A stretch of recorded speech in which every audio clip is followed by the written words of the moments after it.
배종찬 인사이드 K 소장 그리고 개그맨이자 시사 유튜버 노정열 씨 함께하고 있습니다. 계속 대화 이어가도록 하죠. 이준석 당대표가 배현진 최고위원과 악수를 안 한 것은 이준석 대표의 악수였다. 악수죠. 네, 악수였다. 내민 손을 굳이 뭐 이렇게 뿌리치고 나중에 또 어깨까지 맞습니까? 네. 그러니까 이게 이준석 대표도 충돌에 이 유발한 원인 제공은 있는 거죠. 그러니까 네. 뭐 고분고분하지 않은 거죠. 근데 그것을 받아들일 수 있는 당의 환경이라면 모르겠는데 그런 게 아닌 거죠. 아니 우크라이나 왜 가? 뭐 이렇게 이제 또 나오는 상황이 되다 보니까 그러니까 이준석 대표도 또 한편으로는 계속 충돌을 유발한 것에 대한 책임도 없지는 않아요. 왜냐하면 기한 부분도 분명히 있는데 그러다 보니까 이게 이제 빌미가 되는 거죠. 자, 이게 이렇게 나오니까 이준석 대표가 계속해서 당에서 충돌을 유발을 한다면 그럼 우리도 못 참아. 그러니까 윤석열 대통령 국정수행 그러니까 장제원 의원의 발언이었나요? 누군가의 발언이었나요? 국정수행에 무슨 도움이 돼?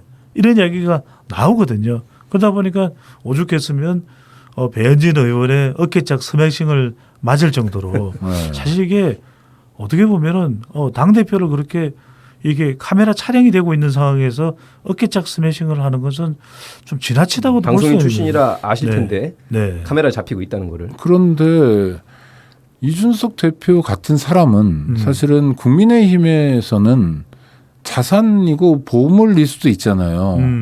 왜냐하면 당 이미지를 전혀 새로운 모습을 만들어냈으니까 하여튼간에 네. 이준석 대표랑 당대표 선거에서 대결했던 뭐 어떤 분 또는 다른 분이 당대표였다면 대선에서 그만큼 소위 이준석 효과라고 할까 이런 걸 거두지 못했을 것 같은데 그러니까 지금 그런데 왜 이렇게 핍박을 하나요? 근데 두 번의 가출 사태가 있었습니다. 가출, 언제라도 네. 반항아로 돌변할 가능성이 있다는 걸 이미 두 차례 보여줬고요. 아, 컨트롤이 안 되는 사람이다. 정진석 대선배에 대해서 대항하는 것도 이미 봤기 때문에 자기 말발을 과신하는 사람이라는 것도 알고 자기가 20, 30대 지분을 가지고 있다는 거를 겸손하게 받아들여야 되는데 그걸 좀 과신하는 게 이준석 대표의 패착입니다. 그러니까 이제 노평론가의 말씀대로 정치 감각은 있습니다. 그런 것만 네. 따져놓고 또 30대 정당 대표라는 신선함과 파격감도 있죠. 그런데 이제 그런 것만 보는 것은 주로 이제 긍정적인 것은 외부에서 볼 텐데 그래서 오죽했으면 김종인 전 비대위원장도 이준석은 참 필요한 사람이에요. 뭐 이렇게 이야기를 하는데 정작 당 내에서 중진들이죠. 윤석열 대통령과 가까운 인물들이 보기에는 정말 당의 태양이 하나여야 되는데 윤석열 대통령 윤석열 태양이 있는데 왜 이준석도 태양이 되려고 그래. 미운 틀이 바뀌는 거죠. 그러니까 제가 경고라고 자꾸 이렇게 하는 건 징계를 아예 안 내릴 수는 없고 그렇다고 4단계 중에서 당원권 정지 몇 개월이나 제명이나 탈당까지 가기에는 20, 30대가 안고 있는 지지율까지 털어버리고 다시 시작하기에는 지금 명분이 아직도 1년이나 남은 당대표거든요. 네. 그거는 아마 국민의힘에게 국정운영의 큰 축이 지지율일 텐데 당의 지지율. 국민의힘으로서는 당의 지지율이 더 떨어질 겁니다. 네. 그것까지는 않더라도 또 티는 내야 되고 그래서 아마 제가 계속 경고 쪽으로 지금 예상하는 이유는 이 정도는 갈 것이다. 그리고 이제 정무실장 김철근 실장에 대해서도 지금 절차를 밟고 있기 때문에 만약에 아무것도 안 하면 그러면 김철근 정무실장이 주군의 명도 없고 대표의 명도 없이 본인의 허락도 없이 대리인이 알아서 했다는 거냐? 그건 일반인들이 듣기에 전혀 말이 안 되는 것이거든요. 네. 네. 하여튼 뭐 기다려보면 알겠습니다만 뭐 윤리위원회라는 게 사실 판단을 통해서 무언가를 결정하는 게 아니라 아닙니다. 정무적 판단을 통해서 뭐 유불리 이렇게 판단한다면 참 그 판단의 결과가 또 후과를 만들 것 같은데 답답하고요. 그리고 이 과정 자체가 과정이 계속 길어질수록 이준석 대표를 돕는 우호적인 목소리가 별로 안 나와요. 네. 그러니까 아니, 그만큼 감싸주기 어렵죠. 그러니까요. 상납 의혹 이런 거 감싸줄 수는 없을 것 바로 같은데. 그 부분입니다. 그렇기 때문에 이걸 사실 시간을 끌면 안 될 일임에도 불구하고 왜냐하면 당 대표잖아요. 그런데 그만큼 이준석 대표에게는 하루 지나면서 더 타격을 받고 있는 것이죠. 네. 그럼 이 당 저 당 해야 되니까 저쪽 당으로 한번 가보겠습니다. 더불어민주당은 뭐 워크숍도 하고 여러 가지 지금 대선 지선 패배 이후에 새로운 모습을 보이는 것 같은데 언론 보도를 통해서 보여지는 모습은 딱 하나예요. 이재명 의원이 당대표에 나오냐 안 나오냐. 또 하나는 많은 의원들이 내가 안 나가니 너도 나가지 마라. 이런 발언들이 계속 나오고 있는데 야 이거는 일단 두 분께 한번 여쭤보죠. 이재명 의원이 의원이죠. 네. 당대표 후보로 나옵니까 안 나옵니까? 두 분 동시에 시작. 나옵니다. 100%죠. 100%다. 이거 왜냐하면 제 네. 목소리가 아니라 당의 사정을 잘 파악하고 있는 최재성 전 의원이 100%예요. 그리고 7월 초에 발표합니다. 네. 이렇게 또 호언장담을 했어요. 최재성 전 의원의 목소리가 유독 권위 있어야 될 이유가 뭐가 있습니까? 아니, 여쭤보는 겁니다. 아니, 몰라서. 이게 노력을 가상히 여겨주시죠. 네네. 나름대로 한다고 배 하는데 소장님이 네. 구별이 안 돼서. 시간이 지나고 보니까 다 제 목소리더라고요. 네네네. 네. 아니 그러니까 최재성 전 의원의 말을 우리가 귀담아 들어야 될 이유가 따로 있는 건 아니죠. 근데 그나마- 그런 정서 기류를 왜냐면 읽는다. 그나마 이제 객관적으로 아. 당 밖에 나와 있는 인물이에요. 네네 정치 안 한다 예, 그랬으니까요. 본인은 이제 정기한테를 네. 했기 때문에 그렇지 않다면 최재성 전 의원도 누군가의 또 줄을 서는 수도 있는 것이고 상당히 영향을 받을 수도 있는데 그런 면에서 상당히 객관적으로 냉철하게 보면서 이건 100%예요. 그러니까 또 대변인도 역임하지 않았습니까? 청와대 네. 당 대변인과 청와대 대변인도 다 역임했을 텐데 그만큼 또 관록이 있어요. 네. 최재성 전 의원이. 청와대의 정무수석인가를 네. 했죠. 정무수석을 네. 했죠. 그러니까 뭐 판을 보는 기본적인 그럼요. 역량은 있다고 봐야 되는데 자꾸 뭐 전해철 의원 또 누가 홍영표 의원 뭐 불출마 얘기하면서 이재명 의원의 불출마를 압박하는 상황 자체는 부담스러운 거 아닌가요?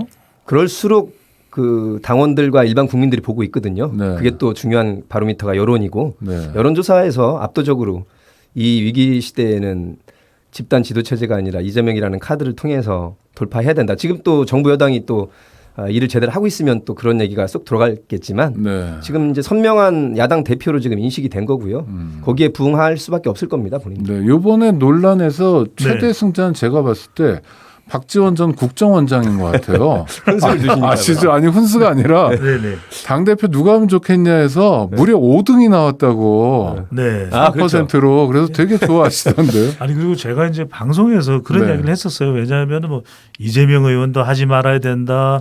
뭐 누구도 안 한다. 홍영표 의원도 난 안 한다. 전해철 의원도 안 한다. 제가 한 방송에서 그럼 박지원 전 국정원장이 정말 정치 구단이 아니라 이제 국정원장 네. 맡고 나오면서 요즘 방송 활동 맹활약 하고 계시는데 거의 15단이 됐거든요. 네네. 그쯤 되면 이제 당대표 한번 해야 되지 않아요? 예전에 당대표 자격이 있었지만 네. 네. 박지원 전 국정원장이 민주당 전당대회를 앞두고 네. 누가 대표가 되면 좋겠냐 당원 조사에서 무려 5등에 등극한 건 전적으로 배종찬 소장 덕분이군요. 이슈 자제기 하셨네. 아니 그건 아닌데 아, 그건 방송 또 겸손하기까지. 방송 대기실에서 잠깐 뭐 만났었는데 노정열 평론가는 그런 걸 못 봤을 거예요. 그 네. 따뜻한 미소. 저는 밥 먹고 술 먹는 사이입니다. 이건 다, 네, 나중에 한번 다 확인하시죠. 우리 배 소장 덕분이야. 아, 네. 고마워 확인합니까? 아니 그 표정이 네네. 아, 표정이 말을 해요. 그러면서 관심 들리고. 손을 탁 이렇게 묵직하게 잡으면서 네. 언제 한번 연락합시다. 네. 그리고 그 이후로 연락은 연락이 안 오네. 아 참. 하여튼 박지원 국정원장은 고마워야 되는 것 같습니다. 네. 현안 또 하나 보죠. 아까도 얼핏 말씀드렸는데 행정안전부의 경찰국 설치 논란입니다. 이거는 네. 두 분은 어떻게 보십니까? 그건 심각하고요. 네, 심각하다. 검찰국도 있으니 법무부에 검찰국이 있는데 행안부에 경찰국이 있는 게 뭔 문제냐. 그거는 정말 이론적으로도 맞지 않고 역사를 몰지각한 겁니다. 네. 그 오늘이 6.29 선언이라고 불리는 네, 벌써 옛날에 35주년인데 소기구라고도 불렀습니다. 네. 그때 87년 초반에 우리 박정철 열사 고문치사 사건 네. 치안본부가 은폐했던 그리고 또 87년 1월입니다. 예, 그리고 권일숙. 예. 6월 항쟁의 기폭제가 됐던 우리 이한열 연세대 학생의 이 최루탄 사망 사건 네, 그건 6월이고요. 그런 걸 치안본부가 사실은 전두환 정권의 그야말로 견이라고 표현하죠. 이제 주구가 돼서 정권의 네네, 마지막 우리말로 개라고 그랬죠. 아니 뭐 경찰관들한테 결례일 수도 있지만 지금 말고 한자로 죽으라고 네네, 표현했습니다. 그때 정권의 개라는 소리를 민중들에게 많이 그 들었죠. 당시에. 그게 네. 이제 네. 내무부 산하 치안본부이기 때문에 음. 내무부가 사실은 가장 중요한 부처 중에 하나인데 정권을 옹이하고 시민들의 올바른 목소리를 억압하기 위한 권력 도구로 전락했으니 네. 그 시민들이 불같이 일어난 게 87년 6월 시민혁명 아니겠습니까? 네.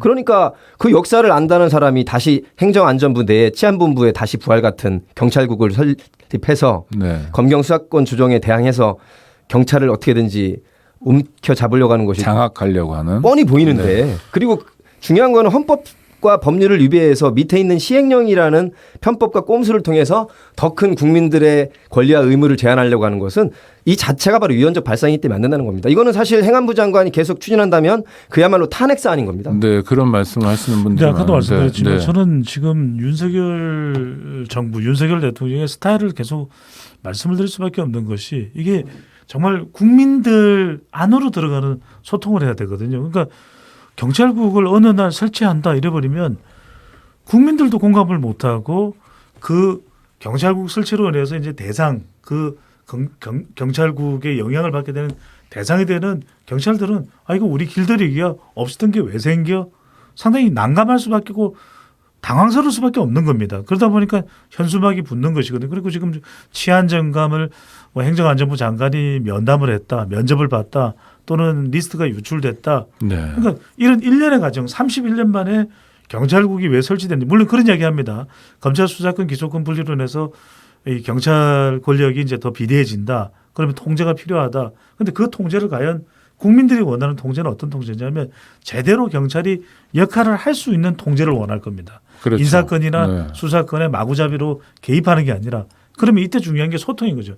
경찰국을 왜 만들려고 한다. 이게 헌법과 법령에 의해서 대통령과 국무총리와 행정안전부와 그다음 체계가 경찰청인데 그동안에는 보통 청와대 민정수석실과 경찰이 이렇게 교류를 하고 인사 관련된 논의가 있었다. 그런데 이걸 바꿀 상황이 된다면 뭔가 설명이 있어야죠. 적어도. 그것에 대한 찬반 의견이 나오기 이전에. 그런데 이게 설명이 없으면 경찰국도 그렇고 지금 주 52시간제도 그렇고 최저임금제도 그렇고 저는 소통은 아무리 강조해도 지나치지 않거든요. 네. 이 충분한 대화가 더 필요합니다. 전기요금 인상, 가스요금 인상도 대통령 입장에서 국민들에게 어려움을 드리는 거니까 그럼요. 설명하고 이해를 구하고 그런데 그래서 그것도 네. 얼핏 보면 어쩔 수 없는 상황인 것 같지만 그동안에 우리나라의 0.01%에 해당하는 상위 몇십 대 기업에게 산업용 전기를 깎아줘서 적자가 생긴 걸 생각하면 그러니까요. 이쪽에 전가할 문제가 아닙니다. 네. 사실은. 말도 좀 그래요. 우리가 쓰는 건 가정용이라고 해서 요금이 더 높고 누진제되고. 그럼요. 기업이 쓰는 건 산업용이라고 해서 더 제일 비용이 싸고, 낮고 예. 깎아주는 거.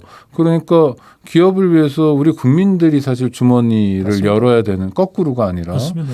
이런 전기 정책을 펼쳐왔죠 지금까지. 그러니까 정말 너무 힘들 시기이고 국민들이 지금 뭐 곡소리가 나오거든요. 네. 그러면은 저 4인 가구가 지금 한 3,770원 내지 80원 정도 늘어난다고 그러는데 네, 매달 에어컨 네. 사용하는 거 생각하면 훨씬 더 늘어날 거예요. 네. 지금 습하고 더워지면서 저녁에 에어컨 켜는 사람들이 많습니다. 물론 뭐 저도 그런데 하여튼 네. 그러면은 이럴 때는 미국 같으면은 전국적으로 미국 전체의 전기요금, 가스요금을 인상하는 그런 경제 상황이 되면 대통령이 나와서 소통합니다. 직접 소통. 뭐 my American fellow, sorry. 뭐 이렇게 이야기하거든요. 쏘리입니다 저야말로. 그래서 저는 노정현 평론가가 비운데 저는 네. 이런 좀 소통이 필요하지 않나는 생각이 듭니다. 근데 왜 안 하죠? 지금 그 방식이 네. 생방송 토론을 아마 기억하시면 네. 누구를 비하하는 것이 아니라 20여 년을 수사 기소에 매진하신 분이라 네네. 이 정책 현안을 파악하고 민심을 읽기에는 준비가 전혀 안 되신 분입니다. 지금 1년도 안 된 분이 어떤 바람을 불어서 전 정권 심판에 기대서 네. 이렇게 된 것이기 때문에 사실 이거는 그런 걸 요구한다는 것도 사실 어불성설이긴 합니다. 그러면 결국에는 총리하고 부총리 그다음에 각부 장관들이 그만한 역량을 갖춰서 또 대통령실도 역량을 갖춰서 대변인단도 역량을 갖춰서 해야 되는데 지금 내각도 지금 혼선의 낙맥상이고 그러니까요. 예, 참 암울합니다. 지금 도드라져 보이는 사람은 행안부 장관하고 법무부 장관밖에 없는 것 같고요. 그래서 언론에서도 그렇고 실제로 그 이상민 행전안전부 장관 기자간담회 때 기자들이 질문을 했대요. 뭐 좌동훈 우상민 뭐 예, 이런 거 나왔죠. 뭐냐 그랬더니 행안부 장관이 웃으면서 부인하지 않았다고 그래서 그런 걸 야. 즐기나 보다. 한동훈 장관도 그렇고 두 명의 장관만 도드라져 보이고 국무총리도 잘 안 보이고요. 근데 총리께서 또 이상한 말씀하셨어요. 네. 아까 우리 김기만 선배가 말씀하셨지만 대통령이 이렇게 가면 총리는 또 국정 2인자이기 때문에 헌법에 보장하는 자리이기 때문에 가끔은 브레이크를 걸 때는 걸어야 되거든요. 자기의 직을 내놓고라도. 근데 중국이랑 무슨 문제가 돼도 원칙을 지키겠다는 얘기는 이게 막가자는 얘기거든요. 굉장히 위험한 신호입니다. 지금 두 분 안 다. 좋은 얘기죠. 네. 할 수 있는 얘기 해야 될 얘기가 잔뜩 있는데 그거 말고. 네. 저는 이게 너무 말의 성찬이에요. 그러니까 그게 결과적으로는 좋고 긍정적인 평가를 받기보다는 정제되지 않은 말이 쏟아지다 보니까 여기에 대해서 더 비판의 꼬리표가 붙을 수밖에 없거든요. 그러니까 네. 지금 한덕수 총리가 굳이 외교에 대해서 본인이 너무 적극적으로 나서서 이야기를 할 필요가 없는 겁니다. 그동안 너무 안 보인다고 욕먹었거든. 경제가 아이고. 그러니까 그런 식으로 그래도 관심이나 존재감을 그렇게 주목을 받는 보시면 안 건 좋은 되죠. 전략이, 네. 좋은 전략이 아니죠. 그러니까 그러니까요. 지금 우리가 드리는 말씀이 뭐 윤석열 정부나 한덕수 총리에 대해서 비판하기 위해서 비판을 위한 비판을 하는 게 아니라 오히려 이럴 때 중국과의 관계도 중요할 수밖에 없거든요. 오히려 중요하죠. 이럴 때 네. 우리가 중의적인 표현을 쓰는 거죠. 네. 정말 중국과의 관계도 중요합니다. 조만간 윤석열 대통령이 시진핑 주석하고도 좋은 자리가 있어야 되지 않겠냐. 이렇게 이야기하면 하등 문제될 게 없습니다. 그러니까 저희 방송을 들으면 네. 아마 지지율도 올라가고 본인 정권도 좋고 사실은 우리 국민들도 조금 숨통이 트일 거예요. 노정열 평론가의 말씀을 기억해 주시기 바랍니다. 네. 우리 방송 오창익의 뉴스 공감을 들으면 예. 윤석열 대통령이 성공한 대통령이 될 수 있습니다. 가장 중요한 얘기 확인하면서 마무리할까 하는데 배 소장님. 아니 그 한 말씀 드리면 네. 우리가 컨설팅료도 안 받고 지금 대정부 컨설팅을 다 해주는 거거든요. 듣기 싫은가 봐요, 근데. 이게 미국 뭐 프로젝트도 아니고요. 미국 뭐. 같은 네. 데는 세계적인 홍보 기업인 뭐 에델만 같은 데서는 아마 수십억 달러를 받을 거예요. 네. 저희가 하는 얘기가 그렇습니다. 값어치가. 그리고 제가 NGO에서 일하니까 어떤 분들은 오해를 해가지고 뭐 정부 돈 받아 먹는다 이런 얘기 많이 하는데 저희 단체가 이번 주에 네. 창립 23주년을 와! 맞는데 아니요. 그거 뭐 매년 맞는 겁니다. 인권연대 화이팅! 네네. 그런데 여태까지 단 한 번도 정부 보조 지원금 받은 적 없고 프로젝트 한 적 없고 그러니까요. 참여연대도 그렇고 많은 환경단체나 이런 것들이 그렇습니다. 맞아요. 독립적으로 네. 일하는데 이상한 뭐 프레임을 씌워가지고 뭐 얼마 받았냐 뭐 이런 말씀들을 하는데 아니 뭐 저도 안 받고요. 준 적도 없고 그렇습니다.